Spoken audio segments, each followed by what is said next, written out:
started. Good evening, everyone. So happy to be here with you all this evening. And thank you for being here. I know December is a very busy month, lots of holiday stuff and parties and gatherings, and I think just busy overall. And I know people also like to go away. So I really appreciate you being here and just coming in with curiosity, with eagerness. And just a reminder that all the workshops that we offer through Siembra today are really meant to equip you with the tools you need to really work with marginalized communities of color, especially with our Latinx population. And so that we hope that, this adds to your toolbox. I'll tell you a little bit about myself and then we will get started. And we will go for 90 minutes and then there will be half an hour for questions, which I'll be happy to take at the end. My name is Laudy Burgos and I'm an associate director of social work at Mount Sinai Hospital. And I've been working with the perinatal population for the last 22 years about. So has really become my area of expertise, and it's something that I'm really passionate about. Um, and I work, now I supervise the staff, but for many years, for like 18 years, I was a social worker in that program, and I worked with the pregnant teenagers, I worked with the high-risk patients, I worked with the GYN patients, I worked with the HIV positive pregnant patients. I, again, with postpartum patients as well, inpatient, outpatient. So I've really had the opportunity to approach this from many different angles. I've also done some stuff on perinatal loss. And most recently, also some stuff with infertility.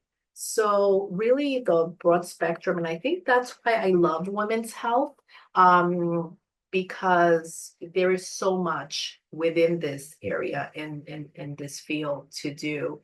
And so I have a small private practice where I see patients just because I really enjoy the clinical aspect of it. So once I started supervising, I wanted to be able to continue providing the clinical work. And I also supervise all the OBGYN and NICU social workers, neonatal intensive care unit, for those that don't know what NICU is. And so I enjoy teaching it and I enjoy doing it. So today we are going to talk about perinatal mental health disorders, and today we're just going to do the basics. So if you are here today, it's because this is new, or maybe not so new, but you want to get a little bit more, want to develop more an expertise in this. And if this goes well and you guys are interested, maybe I can do something a little bit more advanced, like a part 2. But again, today, this is really just the basics. Okay, next slide. So the objectives today, I hope that by the end of the session, you will be able to describe the different types of perinatal mental health disorders, which I will call PMH-Cs. You will be able to recognize some signs and symptoms, and you will be able to identify what the risk factors are, and also identify ways that you can provide support and referral services. Next slide. Okay, so before I start talking about this spectrum of perinatal mental health disorders, I want to say a few things. Number one, many of you may have heard of the term PMADS, which is fine. For a long time, we talked about postpartum depression, and for many years, in fact. And then there was a lot of research that showed, right, that it wasn't just depression, it was also anxiety. And so the term changed to PMADS, perinatal mood and anxiety disorders. And then most recently, PSI, Postpartum Support International, which I'll talk about a little later, has started using the term perinatal mental health disorders. Because again, we now know, right, that it's not just mood and anxiety. It can be PTSD, it can be psychosis. So that's why I'm using that term in case some of you, are curious about that. The other thing I just want to open with is just say that, when to give some context, when we think of childbirth and how it's portrayed in the media, think about the ads, think about movies. Usually, this childbirth and parenthood is portrayed, right, as a happy event. And usually, society maintains and it really feeds this myth that mothering is easy and natural and that we love it, right? And these sentiments really don't reflect the enormous psychological and physical adjustment that a birthing individual goes through to make it appear easy and natural. And, you go from being a person, right? And then a pregnant person to being totally responsible for this tiny little human being, right? That you're completely responsible for. And so you get this round the clock responsibility. You get sleep deprivation, you get physical discomfort, you get pressure from family, from friends, you get conflicting advice from everyone. And then you lose your freedom, you lose money, you lose your professional self, you lose space. And that cultural expectation that motherhood will come naturally is really personified again and reinforced by media and by things people say and these pictures and magazines of perky moms with her happy baby. And then furthermore, the media's portrayal of postpartum depression and other perinatal mental health disorders is usually negative, right? And especially when there is a tragic outcome, that media portrayal is identified. And a lot of times there's a lot of misinformation. And so no wonder, right, that then there is so much stigma around this topic. So today I hope to really just give you an overview of the different disorders and just to talk about that a little bit so you can feel comfortable sort of understanding, diagnosing, treating all this spectrum of disorders. So next slide, please. So let's talk about depression just so that you can get some sense of what the numbers are and why this is important. So up to 70%, I'm sorry, of pregnant individuals endorse symptoms of depression. And so 14 to 23% will fulfill diagnostic criteria for major depressive disorder. So usually the stats are, depending on where you go and what you see, it'll say 1 in 5 or 1 in 7. I think it's more like 1 in 5 of the individuals that experience some depression or even anxiety. Next slide. So some of the potential consequences of prenatal exposure to untreated depression. So we are talking about depression right in pregnancy right now. So there is research that shows that this could lead to low birth weight, small for gestational age. Baby could be born a little irritable with decreased activity. The baby could be born prematurely. The baby could also have lower APGAR and Brazelton scores. And APGAR scores, for those of you that may not be familiar, is when baby's born, they check for their color, right, their breathing. And it's like there's a number that they give. And so sometimes, again, for babies with depressed parents, this may be a little lower. There may also be fewer expressions and decreased attentiveness. Next. So what are risk factors? What are we looking at? When I meet a mom, right, or a dad or non-binary person who is coming in and maybe they fill out a screen and it's a little high, I first want to know their history, right? The same way we take history for depression, for anxiety, and for other disorders, I want to know for them if there is a family history of any psychiatric illness.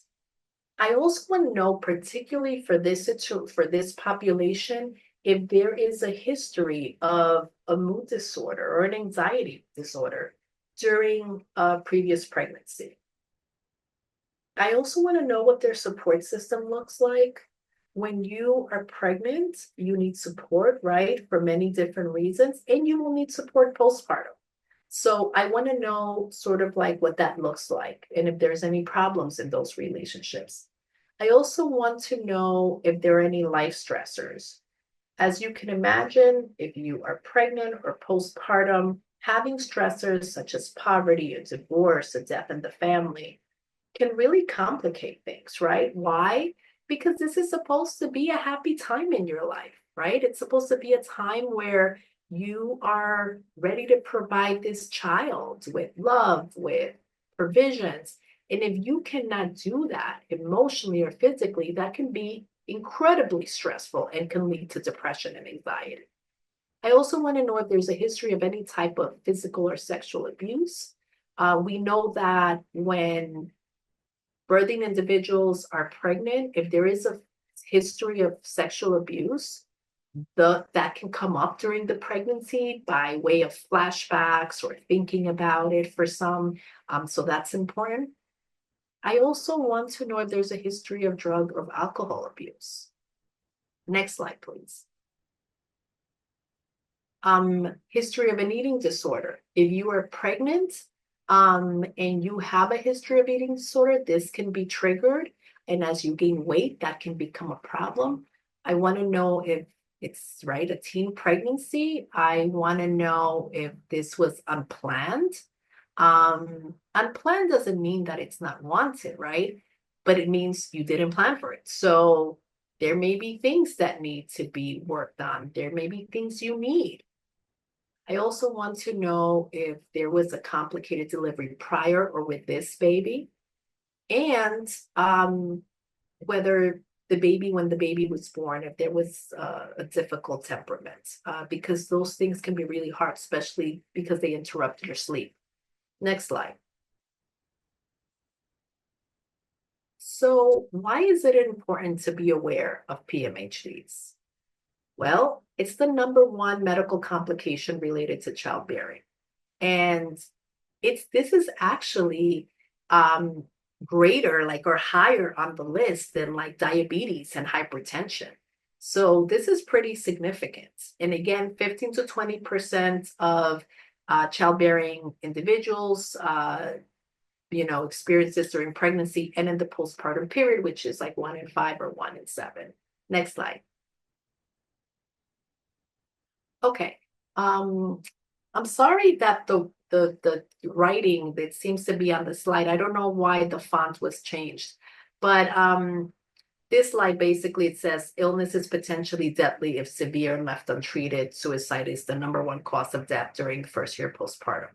So again, the reason why this is a major complication in pregnancy and postpartum is because obviously if someone is really depressed, it could lead to suicide. And in fact, there are many moms who will commit suicide. Many birthing individuals will commit suicide if they're really depressed.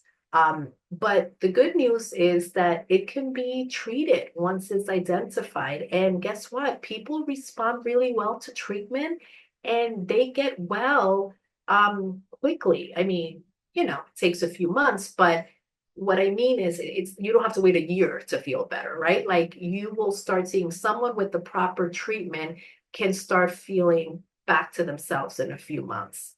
So I think that that's really important to know. Next slide.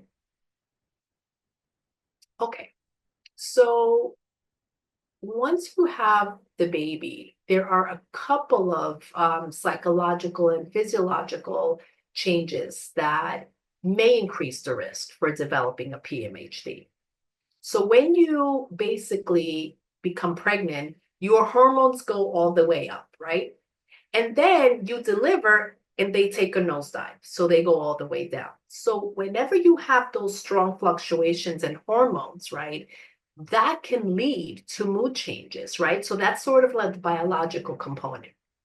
The other thing is, remember, when a birthing person is pregnant, the focus is on them, right? People are usually asking, how are you feeling? Let me touch your belly. Do you need food? What do you need?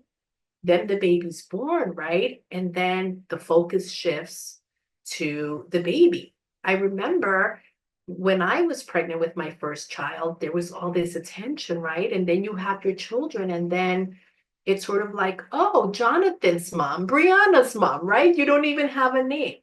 And for some people, again, that shift, right, can be hard, not because they want the attention or don't want baby to have the attention, but because we know that when you have a baby, you still need support, you need help, and you may still need someone to cook for you maybe and help you with the laundry. And people don't always think of that, right? All the attention's focused on the baby. You're also not sleeping well, so you're tired. Maybe the birth and delivery didn't go as planned. Maybe it was traumatic. And then you are coping with that transition to becoming a parent, or maybe to becoming the parent for a second or third time, which is even more complex because then you have to worry about this new baby, and you also still have to do what you were doing for your other child or children. And so when this happens, you're feeling overwhelmed and unprepared. Next slide. Okay, so the other stuff that may be going on is you are dependent, right, on people for help. And sometimes for some people, especially who really like to feel like they're in control, that can be hard. The physical healing takes time for some people. If you had a C-section, it takes longer. And if that C-section, that wound got infected, well, then that's painful and it takes even longer. Sometimes some birthing individuals are breastfeeding, right? There may be issues with that. There may be infections, and that can cause pain, severe pain for some, really. And then there's other changes, right? There may be you don't get enough time from work to care for your baby. Maybe you do, but you don't get paid, or you don't get paid as much. And so there's all kinds of financial and work stuff that are happening. And then you're managing so many things, like I mentioned before, other kids, maybe your marriage, there is issues there. Your parents, if they live with you, or you're a caregiver to them, or you have responsibilities. So you're managing a lot of things. So these are all, again, things that may be going on at the same time that you're taking care of a newborn child. Next slide. So what are the barriers to treatment? Well, again, in the beginning, I talked about sort of the expectations, right, and the ways the media portrays parenthood. And I will tell you that stigmas associated with mental illness are a major barrier. In general, I think, forget about like just with being a mother or a father or a parent. In general, we know in our society there's this stigma, but it's even more so if you are a parent of a newborn, right? Because then it's sort of like this thinking, right, that maybe they're not adept to parenting, maybe they're not capable. And birthing individuals feel that, right, that there may be that stigma. So they're afraid to seek help. They can also be shamed. Again, because of all these media portrayals, right? You feel like, oh my God, like I'm a horrible parent. Why am I feeling this way? Why am I not happy about my baby? Why am I not more excited? So there's a lot of shame associated with it. There are also access to care issues. If someone doesn't have insurance, if someone just can't get because they have a baby and other kids and getting on the train is too hard, or it's far, or they have to walk a lot. There's those access to care issues. There's also lack of information. more and more, there is more awareness and more education about perinatal mental health disorders, but for a long time there wasn't. There's also a lot of expectations culturally and socially about what you're supposed to do, especially for people of color. I mean, I think about Latinos. You know, our grandmothers did it, our mothers did it, and you just have to sort of like suck it up and do it right, put your needs second, your kids' needs come first. And so there are those expectations that make us afraid or unwilling to step forth and say, I need help. And then there's like a fear of medication, right? There's this assumption, I think, that if you refer someone for care, that, oh, I'm going to be put on medication. So I'm always very clear with my patients and my clients to say, talk therapy usually works. But you know what? You might need medication, you may not. But let's just see. Let's see how this works. Let's start working together, and then we'll see if you need a referral. So I kind of put that out there that it doesn't mean you're going to automatically need medication. The other thing is we know we're familiar with a lot of our ancestral practices, right? So we know that there are other things. There's teas, there's sound medicine, there's Reiki, there's all kinds of stuff that's natural that people can use, and I encourage them to use. And, we can bring that into the space. And the other thing is denial. Sometimes I think, the client just may not feel like there's anything wrong, and they're like, oh, I had a baby, I'm tired. Oh, no, I just have to get myself together. When in fact, they may have a perinatal mental health disorder. Next slide. Okay, so let's talk about the baby blues. So I want to be clear that the baby blues is not a mental health disorder, okay? It's not pathological. Up to 80% of childbearing individuals experience the baby blues. So that's a lot, right? And we're talking here about a period of tearfulness, irritability, anxiety, and just feeling really overwhelmed. And the mothers that I see during this period describe feeling like all the feels at once, right? They are elated to have their babies, and at the same time, kind of really bummed out that their life has changed. So it's like feeling one thing at one moment, another thing the next second. They are convinced that this is the right thing. They're happy about having their baby. They feel they were born to be a parent. They may feel very comfortable, but they're also terrified about the responsibilities associated with keeping this kid alive and well. So it's an avalanche of emotion. Usually the baby blues peaks within the first week postpartum. And the good news is that it resolves pretty quickly without any type of treatment. So 2 to 3 weeks, it goes away, it's fine. For some, it doesn't even last that long, but it's very common. And this is one of the reasons that I'm not a big proponent of screening right when a person delivers. Some hospitals, and I get it, they're trying to do the right thing. But if you administer a PHQ-9 or an Edinburgh to a client or a patient right after they deliver, you may be picking up the baby blues, which again can last from a couple of days to 2 to 3 weeks. But again, they resolve on their own, these symptoms. And again, most experts don't consider that this is a mental health disorder. It is really, we see it as a normative response to the profound hormonal dysregulation that, I talked about before, that follows childbirth. And, again, you combine all these biological and psychological factors, and it's no surprise that new parents will suffer this during that period.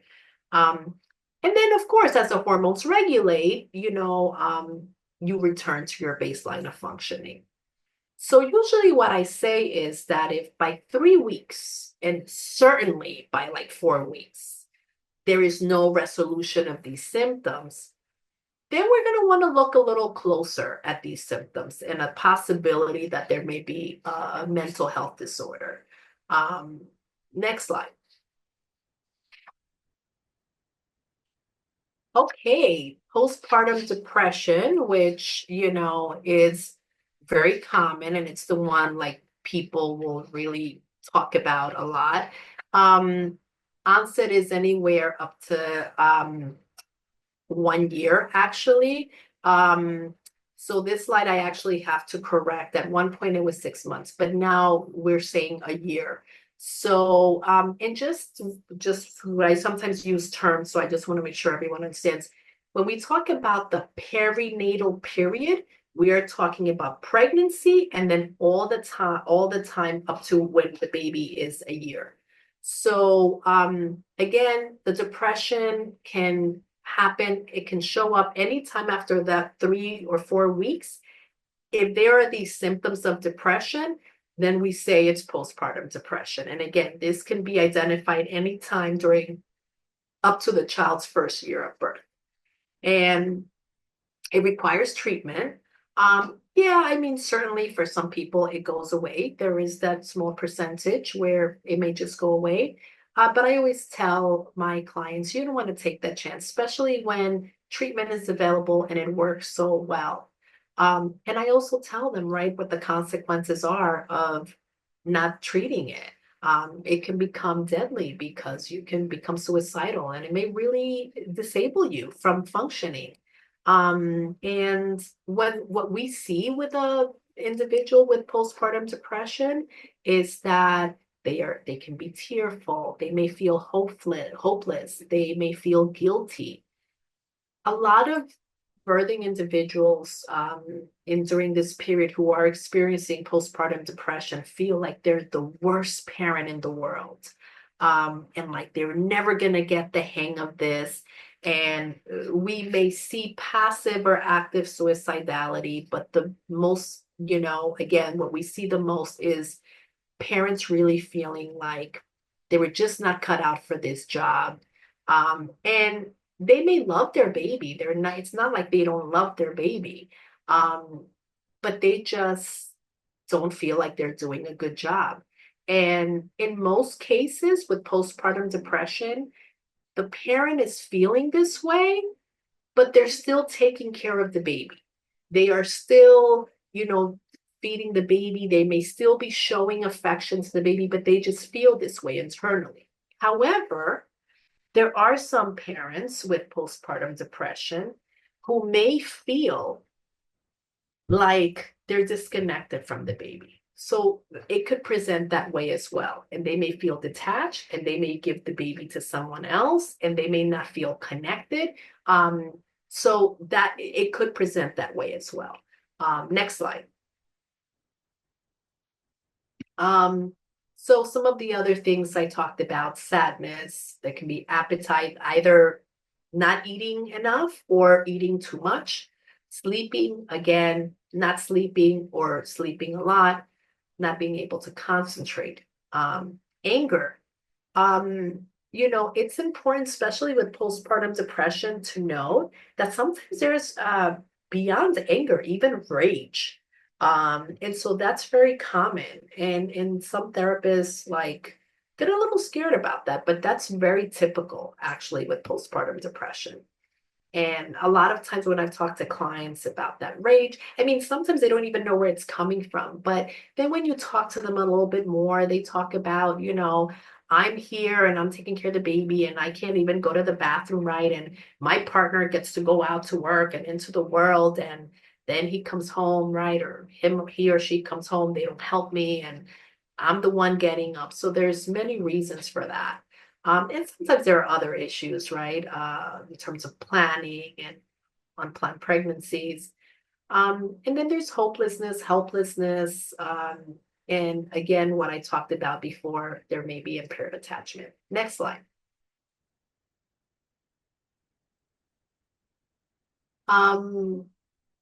Again, just a few other symptoms, feeling overwhelmed and also low self-esteem, and isolation. The isolation's real.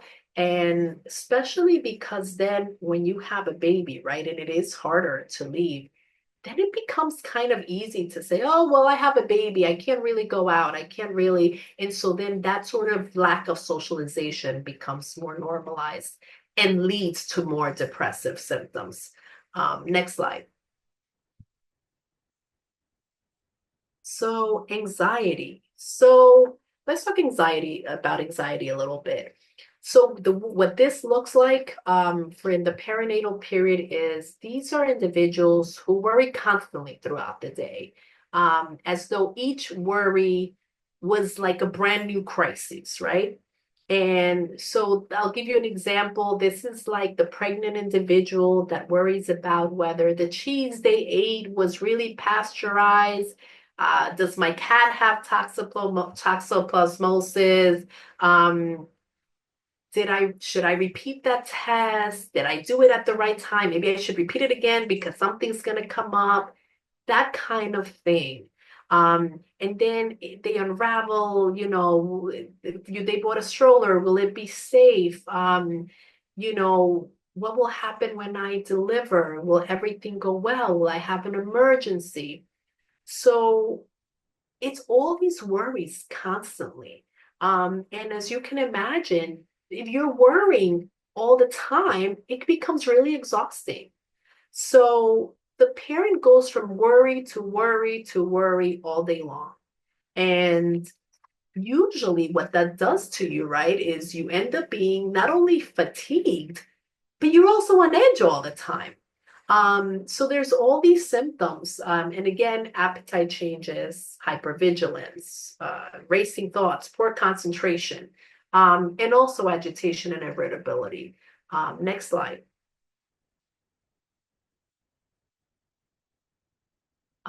So OCD. So, you know, OCD is a phrase that I think is misused a lot in common language, right?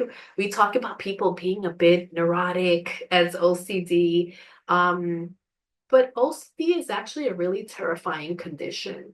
And people who suffer from OCD um, feel like they have no control over these very scary and intrusive thoughts that come into their minds. And these thoughts often take the form of what if, right? So, for example, um, I had a client who, you know, the worry was about the whether the bottles were sterilized properly. So then this would lead to the thought that if they're not sterilized properly, the baby will get sick. And then if the baby gets sick, then she will have to go to the doctor. And if she goes to the doctor, she will be called the bad mom. And people will think she poisoned her baby. And then maybe ACS will get involved. And so you can see how it really, you unravel, right? And usually people who have this have about one or three obsessions that plague them all day long. So whether it's the sterilized bottles, the baby's going to stop breathing, like all kinds of stuff. So imagine feeling that two or three things kind of constantly all day. And these obsessions that people have usually focus on the safety of the baby. And they often focus on mom's fear that she might harm the baby or herself or themselves, right? And so either accidentally, because maybe the bottle was too hot, or intentionally. And, these thoughts, we call them intrusive thoughts. But when I talk to parents also, we call them scary thoughts. And in fact, there are books out there. Karen Kleinman has one. I can't remember right now. I have the book somewhere here, but it's, I'll think of it. But it's so when I talk to clients, I use both terms, scary thoughts, intrusive thoughts. But sometimes it's easier to relate if you kind of talk to parents about that. And with these OCD obsessions, distress really goes through the roof. And this distress, while it's super uncomfortable, for the parent to hold, it's actually clinically reassuring to us because it gives us evidence that these thoughts are anxiety-based and they're ego dystonic, right? So ego dystonic means that they are inconsistent with that person's values, and their beliefs and how they operate in the world. And so this is different from psychotic thoughts, which do cause increased risk because they do make sense to the parents, right? So these OCD thoughts, when they are just stressful to the mom, you know, she doesn't know, she doesn't want them, right? So that reassures me that she's disturbed the, by these thoughts. So it's reassuring to me that they probably are not going to do anything. Now, if they are egocentric, meaning that it makes sense to the parent, that's when I worry about psychosis, which we'll talk about in a little while. So when you have OCD and you have these obsessions, right, that worrying about baby safety, most frequently individuals have some sort of compulsive behavior that neutralize that distress. That's what OCD is, right? I have these obsessions, so I do something to neutralize that distress that's triggered by the obsession. So, again, so if we use that example that I gave you about the client I had that had with the sterilized bottles, right, that they were never clean enough, and it's going to lead to this, lead to that. So her compulsion, the way she dealt with that was that she would wash the bottle 3 times. She didn't let her partner touch them. Even when she touched them, she would wear gloves. She would keep them in a special cabinet. And so she had all these compulsions that sort of helped her with these obsessions. And, and so it becomes like rituals of some sort. And so there may also be some individuals have a series of statements that they talk themselves through. And sometimes this is misdiagnosed, right? And a provider may think it's just anxiety, and it's not, it's OCD. So I think making sure you're asking the right questions is really helpful. Next slide.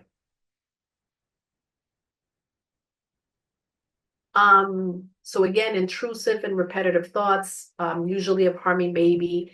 And what this looks like is, if I have a set of knives, an intrusive thought may be that I'm like, oh my God, what if I stab my baby?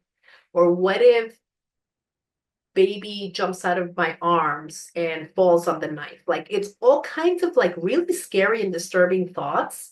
But again, usually it's not something where the parent says, I'm going to act on them. It's just these images that kind of flood into your mind.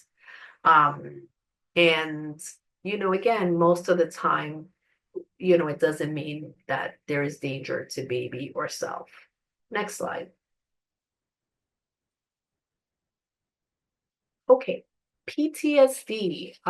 So about a third of childbearing individuals are not super excited about their childbearing experience, right?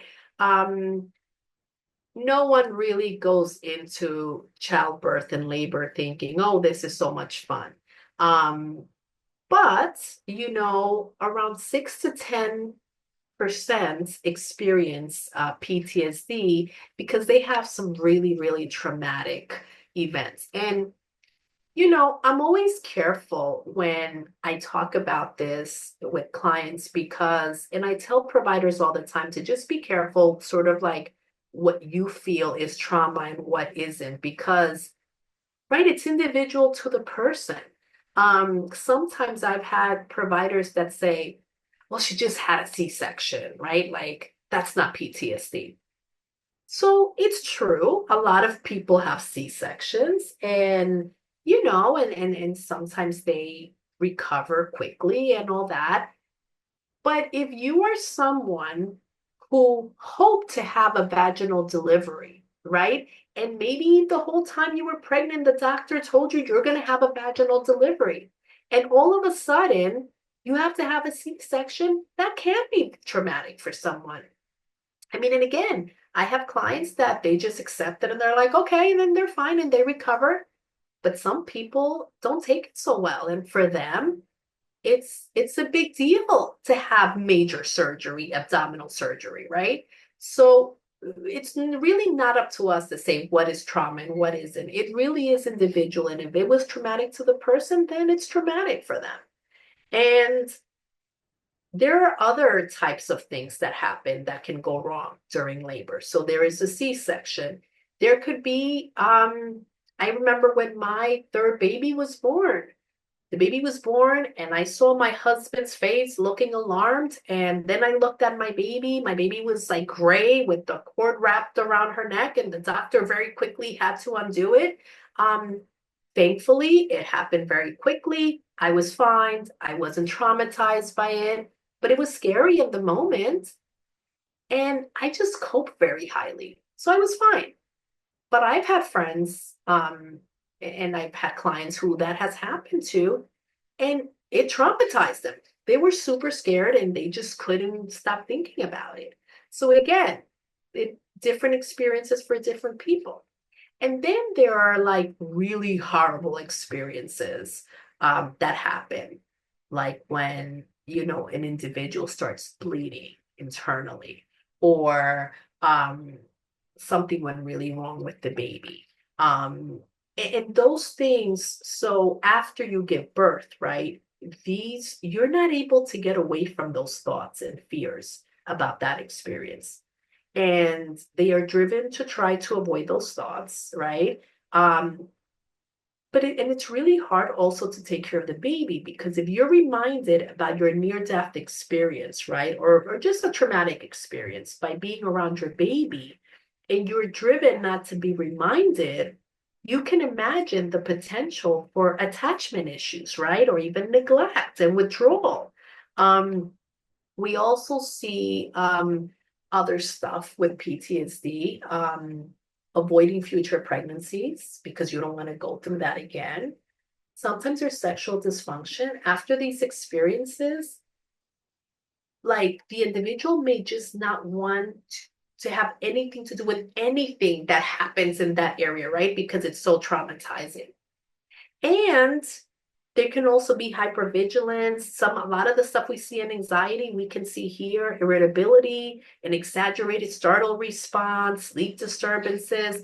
And I also want to mention that there could be PTSD in the partner who was present for the birth. And that can be a romantic partner, that can be the parent, that can be a friend, whoever was there, because it can be really scary to see blood, to see all these team of doctors coming in and grabbing the baby, grabbing the mom. So it's really important to check in on the partner as well. Next slide. So a small percentage of people will also present with a severe psychiatric emergency. There was a time when people did presentations that people said this was rare. And we've changed the language a little bit, because people in that community, people who had experienced postpartum psychosis, were like, rare? It's not that rare. It happened to me and it happened to this person. It happened. So again, it's a small percentage, but it happens. It happens to 1 in 2 of 1,000 postpartum individuals. And I just want to note that some of these slides this is from a previous presentation, and I didn't change this, but if you notice, I've been trying to say birthing individual or individual. And that's because we know, right, that not everyone who's pregnant identifies as a woman. So I want to be respectful of that. And so for a long time, I've been talking about women and mothers. So I apologize that I sometimes say women or mother, but I'm trying really hard to just say birthing individual or individual. Um, so yeah, so there is this small percentage of individuals who will present with this very severe psychiatric emergency called postpartum psychosis. And they basically experience rapid shifts in mood. And this is going to look like the parent who is elated, laughing, being very animated, telling stories, and then is dysphoric, right? Just depressed with general dissatisfaction and wants to throw themselves on the wall. And there's confusion, there's erratic behavior, there are delusions that are very bizarre and don't really make sense to anyone else.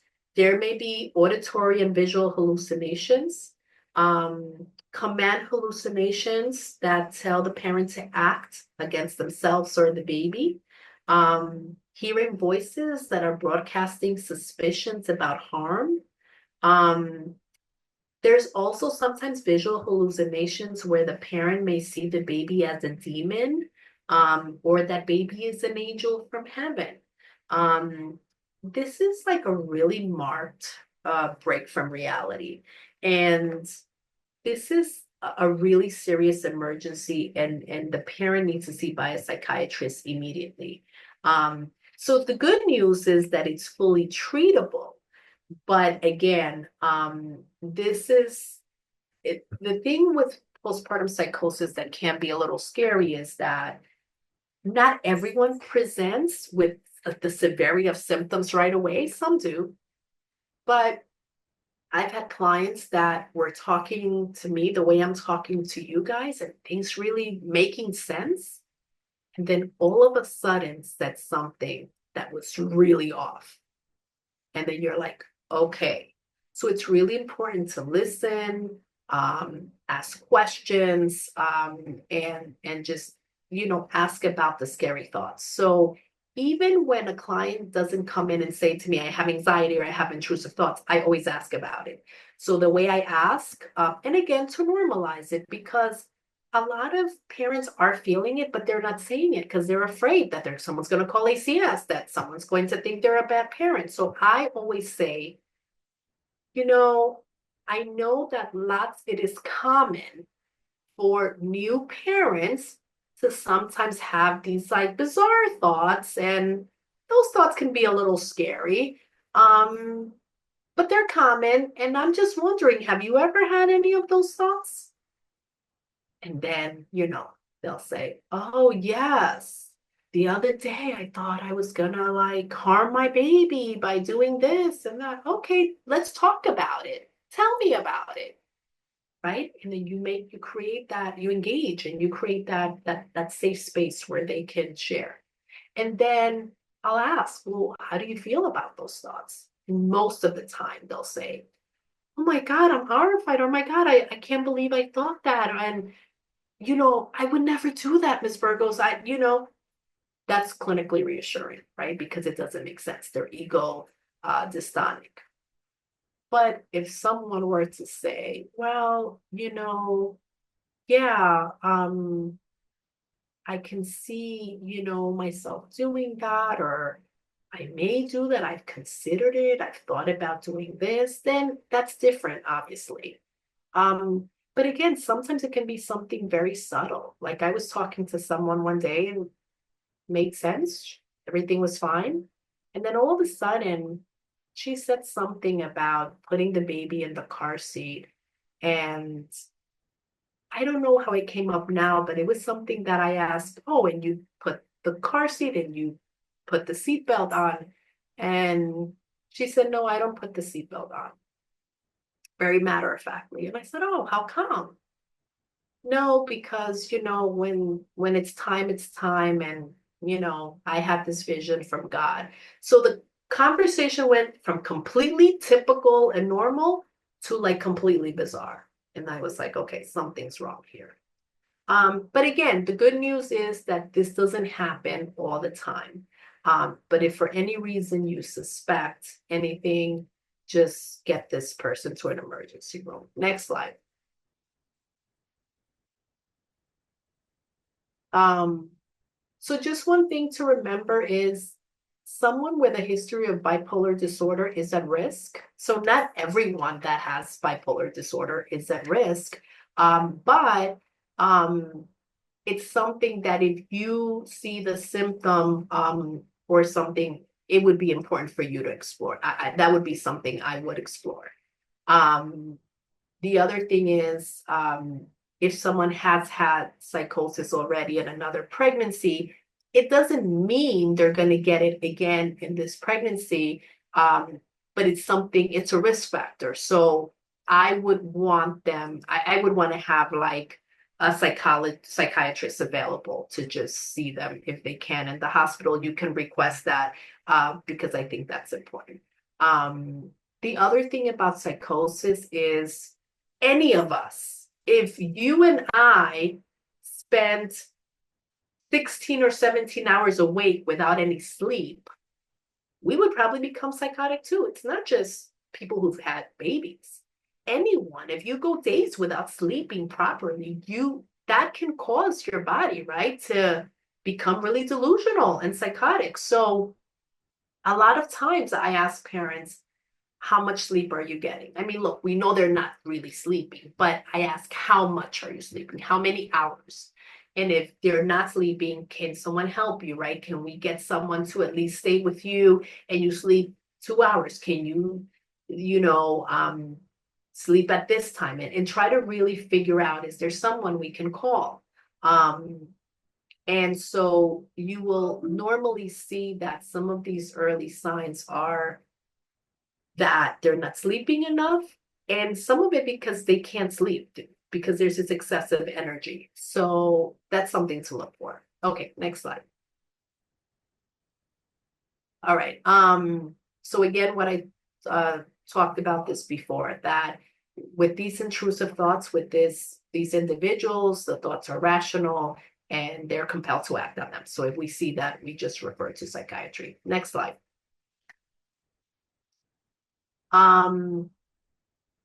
Delusions, just a couple more symptoms: delusions, hallucinations, which I talked about a little bit, confusion, disorientation, and severe mood swings. Next slide. Okay. Next slide. What are things we can look for just in terms of behavioral indicators? If you are working in an agency and there's a new parent with a baby, I look for crying. I look to see if the parent is withdrawn, if they seem uninterested when talking to the baby, right? We talked about some parents are detached.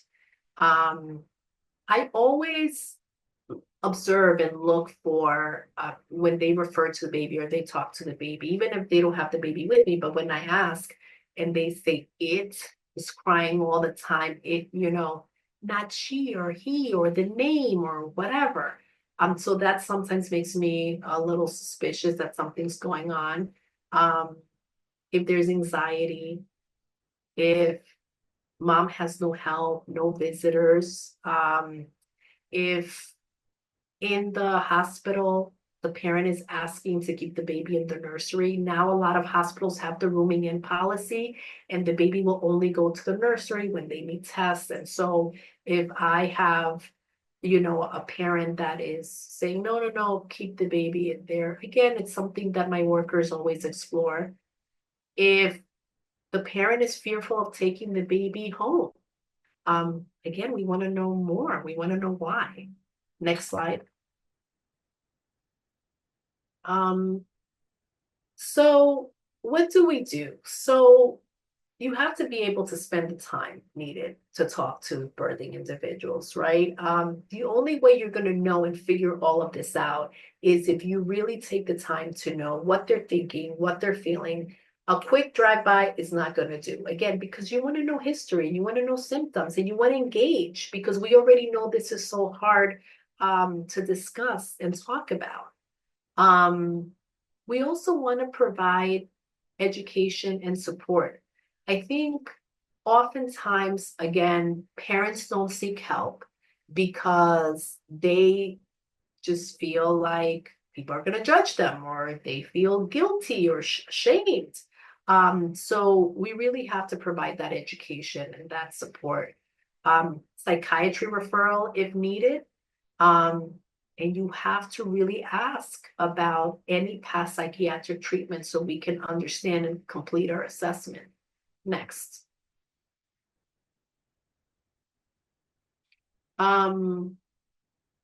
Oh, just provider, in terms of provider response to suicide risk. This is something we do with every client, right? In terms of assessing for suicide. Um, but we want to know, again, and you guys as social workers know this, we want to see if there's a plan. We want to know the personal history of the family, of any past suicide attempts. Um, and we also want to just reassure people that with appropriate treatment, their symptoms will get better. Next slide. So assessment questions. These are a few questions that I like to ask. I know it's a lot, but it really is very helpful in terms of knowing where to start. And again, I do a much more, if we ever do like sort of an advanced one, I can definitely give more, I do even like a lengthier assessment. But if you are in an agency and you may not really just be doing this, or if you have other things you need to do, at the very least, I would want you to ask, is there a history of a PMH-C?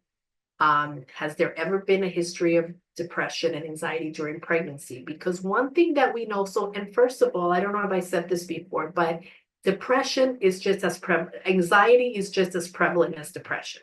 For a long time, we thought it was postpartum depression, but in reality, anxiety is just as prevalent, and sometimes people have both. And what people don't often realize is that people sometimes have the depression and anxiety even before they deliver the baby. Maybe they were like that their whole pregnancy or mid-pregnancy or at the end. And that's important to know when it started. Do you feel you have an adequate support system? Again, that's important. A lot of research shows that people sometimes just get better by getting a little extra support, having someone come and help them cook a meal, having someone come and do the laundry, having someone come and hold the baby for a little while so they can take a nap. Do you have adequate financial resources? That's major. I mean, you're talking about food, you're talking about getting a crib or a bassinet, you're talking about getting formula for the baby. Um, that can be very distressful. And there are some resources that you can connect people to. Um, is there a history of trauma? And you don't need to re-traumatize people and have them go into it, but you just want to know. Because that can be a risk factor to develop a perinatal mental health disorder. You also want if they have any chronic medical problems. We had a patient recently who has sickle cell and she faints all the time and she has all sorts of issues. So, and she just had twins. So now taking care of those babies is going to be really, really hard. Um, then, you know, are they employed and what does the maternity leave look like? And, you know, even sort of advising how to sort of deal with that. If it's a couple, you know, a lot of couples now, one person will take a leave for the, you know, first couple of months, and then that person goes to work, and then the other person takes a leave. And ideally, people are together and all bonding, but again, sometimes that's not possible financially, so people break it up that way. And then some people don't have any maternity leave, right? And so what is the plan? And even making some decisions about whether then I should go back to work. And if I don't, can I afford that? And then what resources are available, right? If you can't do that. Um, then childcare, that's a big one. And that's something that if you are working with the person when they're pregnant, probably a good idea to start having that conversation early. Um, are there any specific worries or concerns about parenting, about the baby? And this may be intensified if there is a baby with any illness. So that's also really important to know. Next slide. Um, Further assessment. How do you feel now? Have you ever felt like this before? Does your partner know you feel how you feel? You'd be surprised how many times I've had parents, when I've asked them, tell me that their partner has no idea that they're feeling depressed or anxious or having these intrusive thoughts. So you can imagine how lonely that is. That they're sort of holding all of this in and not sharing with the person that's living with them, that's supposed to be their main support.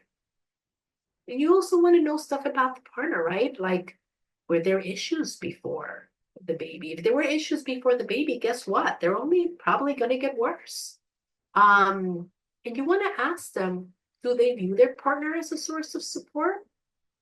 That's really important because if they don't, then let's mobilize some other social support. Let's ask who else is their support and how can we make that happen so that they have access to that support.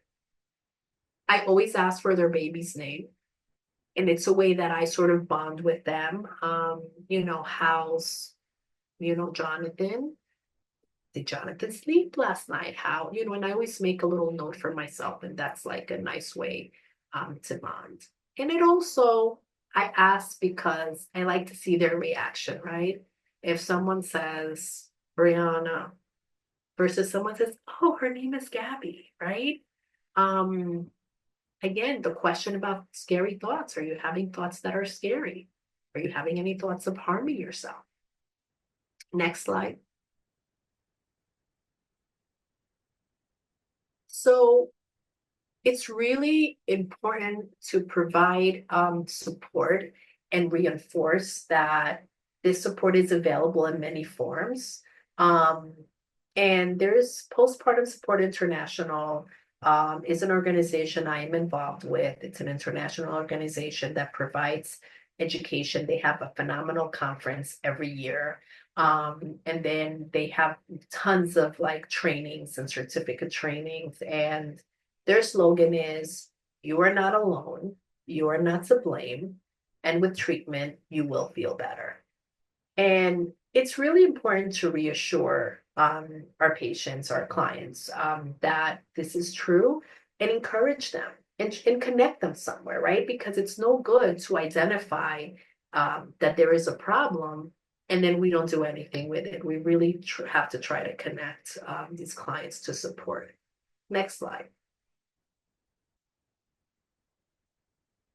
Um, It is really important to encourage individuals to return for the postpartum visit. Many times, especially communities of color, they don't return for the postpartum visit. They go home with the baby, they get so overwhelmed, they forget. And I know in our clinic, we have a really high no-show rate. And the reason it's important to have this follow-up is because, again, if there is anything going on in terms of mood, depression, anxiety, anything, this is an excellent time to identify. In my clinic, as well as many other clinics, do a depression screening at the postpartum visit. So a lot of times that's how we identify the individuals that are experiencing any perinatal mental health disorders. So this is really important. And it's really important just for overall health, right? To make sure that the cervix closed well, if there's a C-section, that it healed properly. So all of that is really, really important. And again, really important to educate them about contacting their provider. Now it has become a little easier even. I know a lot of my patients now use my chart, which is there's an electronic medical record and there can be communication between patient and provider.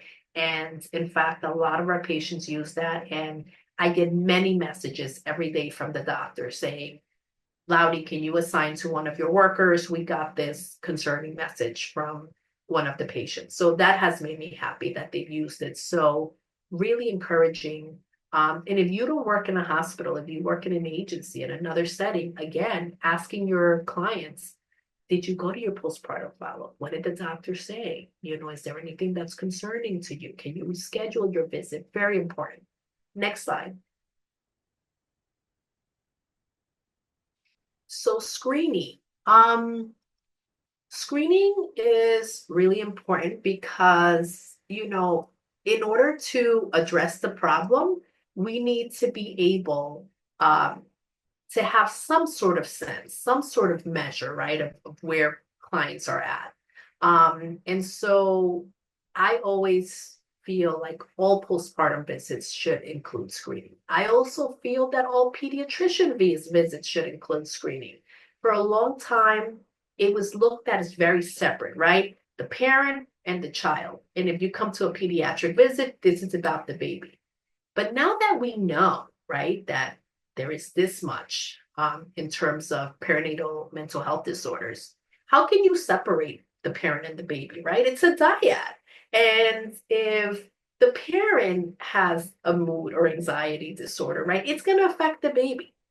And so now all over the country, they've recognized that. And so now in many pediatric offices, they are screening the parent at different points. And that has been very helpful in identifying individuals who are at risk or who are experiencing a mood or anxiety disorder. There are reliable and validated screening tools that are available. And many mood symptoms will pretty much be showing up at the 6-week postpartum visit. Remember, I told you that symptoms usually start at 4 weeks all the way up to a year. But for many, if they have a mood disorder, you will see some symptoms at 6-week visit. And sometimes people come a little later if they missed the first one, so you'll be able to catch it. And then what's great about this is that referrals for treatment can be done at this time, so which is really important. Next slide.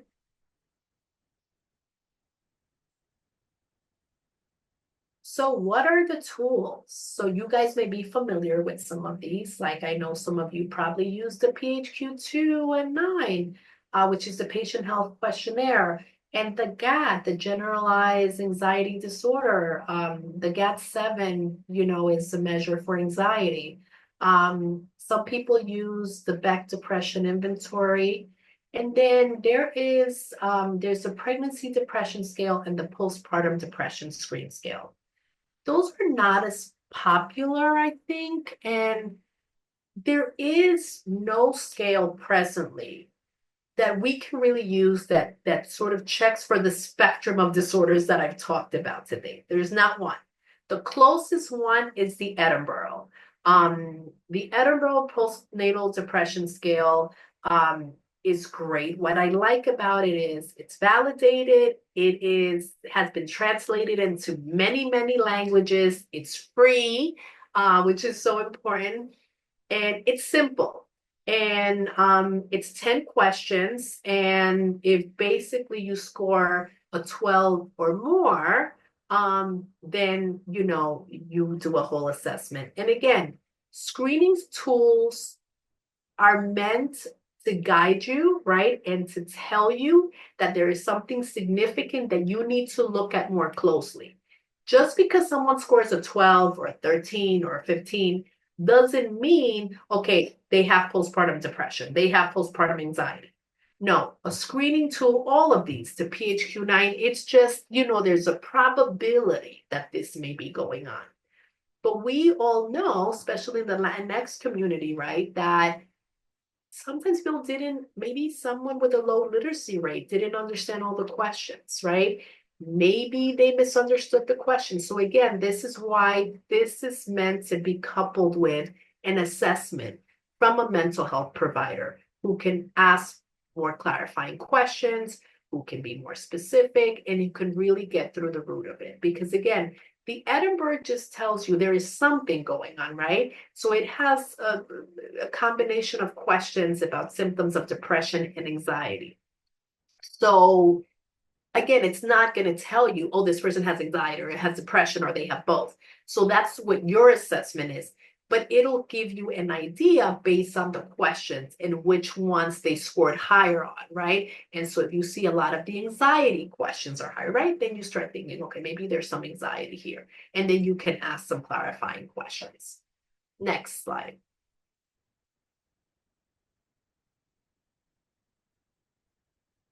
Can you go to the next slide, Bria?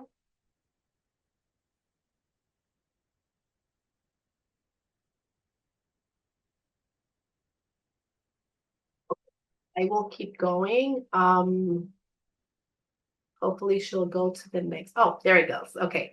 So, referrals. So again, the most important thing is to do the referral. If you cannot treat the client yourself, then the next best thing is to do the referral. And when you do the referral, one thing I always talk about is please make sure when you refer your clients that you know that you are making the referral to a place where they're going to be seen, where they're going to be able to get to, because sometimes I can't tell you how many times I have talked to someone and wondered why they didn't get connected, and they will say, well, I was given this list and I called, and when I called, everyone said they had a waiting list. So great, they got the resource, but none of the resources were good. Or I got there and they said they don't take my insurance. So already, like I said, we talked about this. It's hard when you have a baby and you're finally making it out to go to an appointment and then it doesn't work out. That can get someone frustrated and then they're like, you know what, just forget it. So making sure that the client has insurance and that you're wherever you're referring that they take their insurance. Um, and does the client have the ability, I think this is meant to say to pay for services, right? And depending on your clients, if they have resources and they can pay, right? Again, sometimes very specialized care Medicaid may not cover. So if someone has the ability, finding out because there are specific resources that they can access. And if they have Medicaid, right? Like, well, maybe picking the best clinics or good clinicians that you know in the absence of having someone that's really specialized that maybe doesn't take Medicaid. Um, and you want to know if they have support from family and friends and help connect them. And sometimes if they want me to speak to a partner or whatever, I will also do that, obviously, with their consents. And then are there other factors that may impact them when they seek mental health services, right? Is it in an area where they can get to? In the winter, when it's snowing, is that going to be a problem? So a couple of things. And what I do is I tell my social workers, why don't you call the place with them, make sure you can secure an appointment. I mean, if the person says that they rather call when they get home or they want to talk to their partner, that's all fine and dandy. But I really try my best. And if they do leave before you make an appointment, then I tell my workers to maybe follow up and say, were you able to connect, right? And if there was a wait list, well, then maybe provide another resource. And someone in the chat also, I just want to acknowledge, they said it also depends on if English is their native language or if there are any translation services available. Absolutely. It's really important to find services in the person's language, for sure, for sure. Next slide.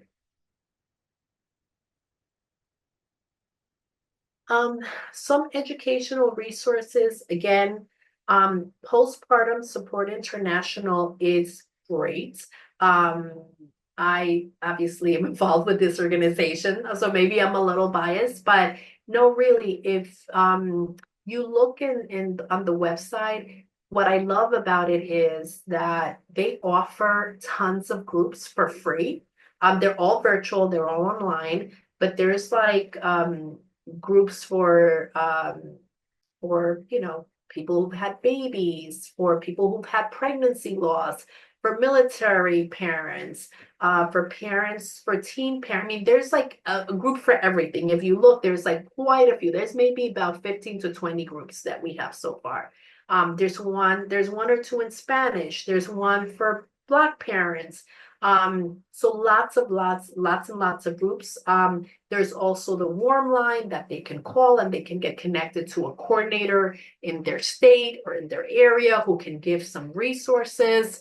And for providers, again, tons of training. There's a conference. Then there's the Postpartum Resource Center of New York. They are located in Long Island, but they also have a directory.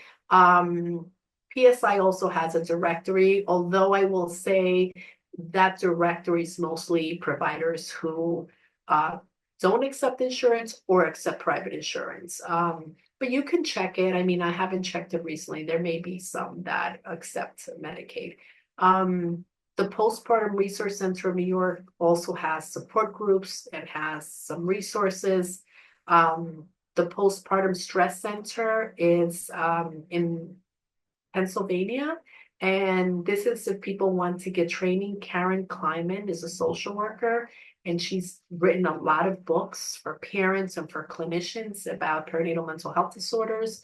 And so you can seek training there. And then Massachusetts General Center for Women's Health also has good training. So you can also look in there for any potential trainings. Next slide. Okay, and this is it. And again, just want to remind everyone that so if you want to reach out, this is our website and our email.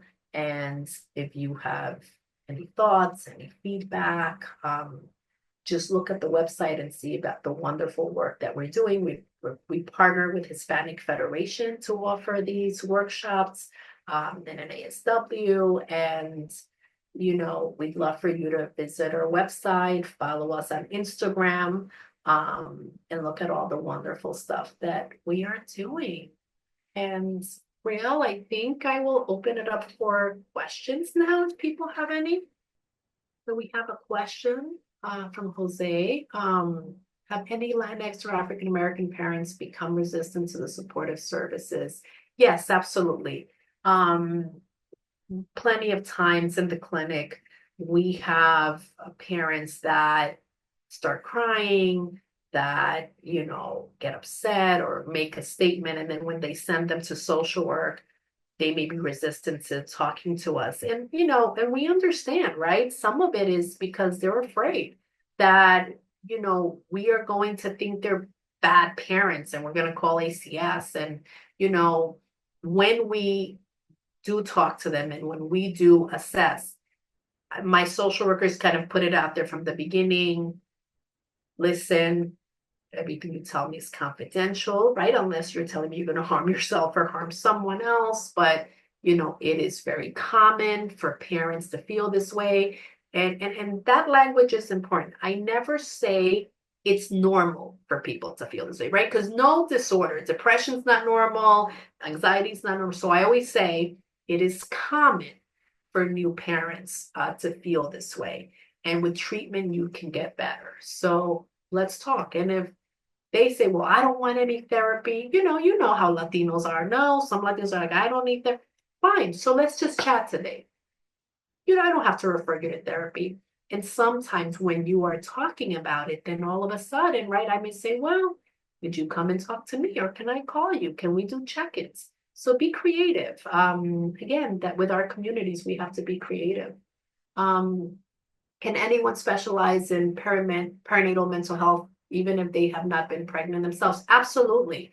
Just like you can work with victims of domestic violence or sexual violence, even if you haven't experienced it. And the important thing is to get the training that you need so that you are able to be knowledgeable and provide the support that you need. In fact, through PSI, there is a certification. If you guys saw my name, after my name, it says PMH-C. That's a certification in perinatal mental health.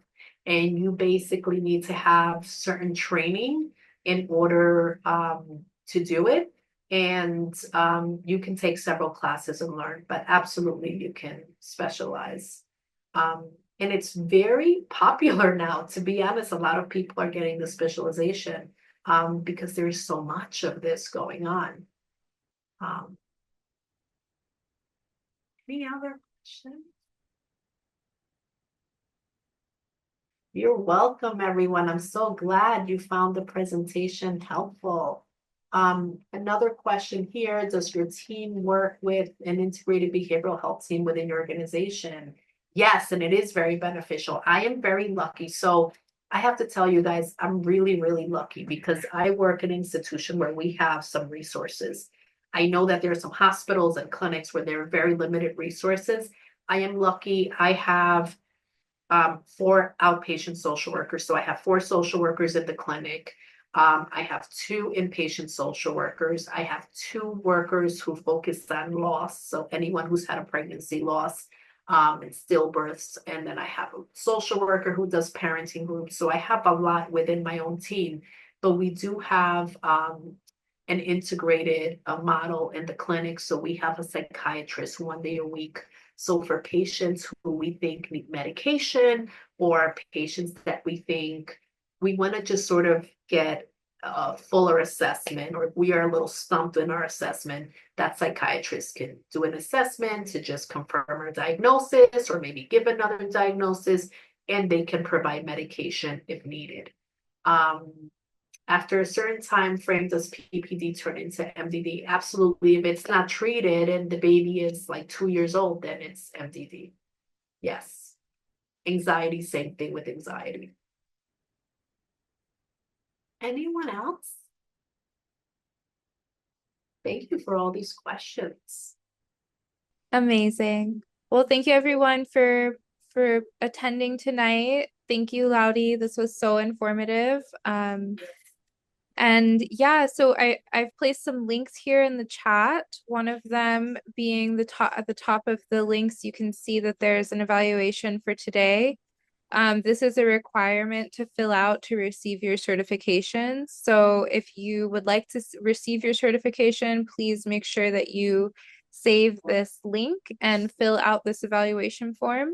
There's other links here, including our website, a place to purchase new books, and just other events and upcoming CEs that we have.